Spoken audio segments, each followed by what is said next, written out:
আসসালামু আলাইকুম। সমাজসেবা অধিদপ্তরে নতুন নিয়োগ বিজ্ঞপ্তি প্রকাশ করেছেন সমাজ কল্যাণ মন্ত্রণালয়ের অধীন সমাজসেবা অধিদপ্তরে শূন্য পদে পূরণের জন্য বাংলাদেশের স্থায়ী নাগরিকগণের নিকট থেকে টেলিটক বাংলাদেশের মাধ্যমে দরখাস্ত আহ্বান করা যাচ্ছে।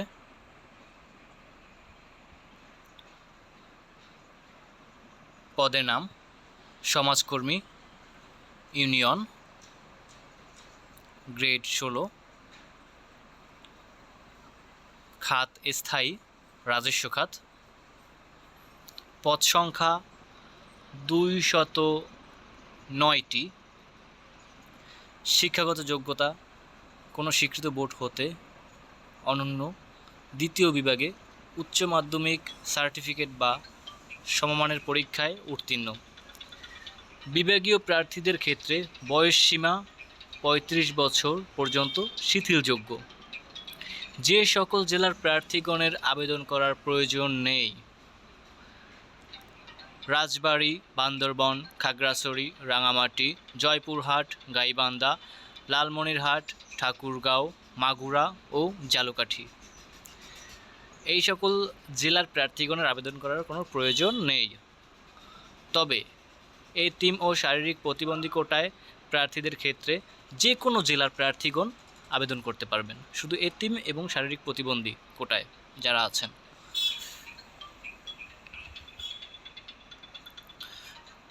বয়স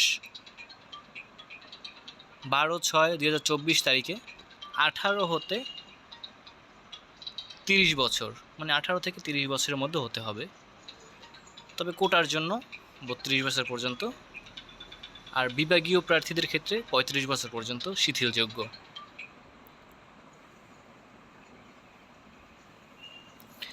আপনাদের দেখতে সমস্যা হলে স্ক্রিন বড় করে দেখে নেবেন, সম্পূর্ণ ক্লিয়ার দেখতে পাবেন।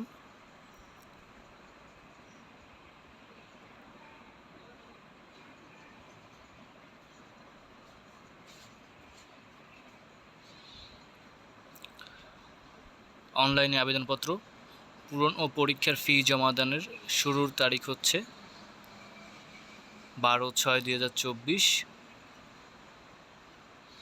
সকাল 10 ঘটিকা এবং আবেদনপত্র জমাদানের শেষ তারিখ 18/7/2024 রাত 11:59 ঘটিকা পর্যন্ত। এই সময়ের মধ্যে আবেদন সাবমিট করার পরে পরবর্তী 72 ঘন্টার ভিতরে পরীক্ষার ফি বাবদ যে টাকা ধার্য করা হয়েছে সেটি জমা দিতে হবে টেলিটকের মাধ্যমে।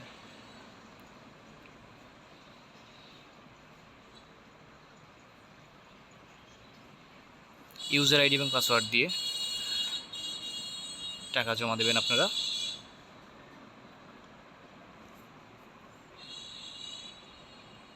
সব কিছু ভালোভাবে দেখে নেবেন।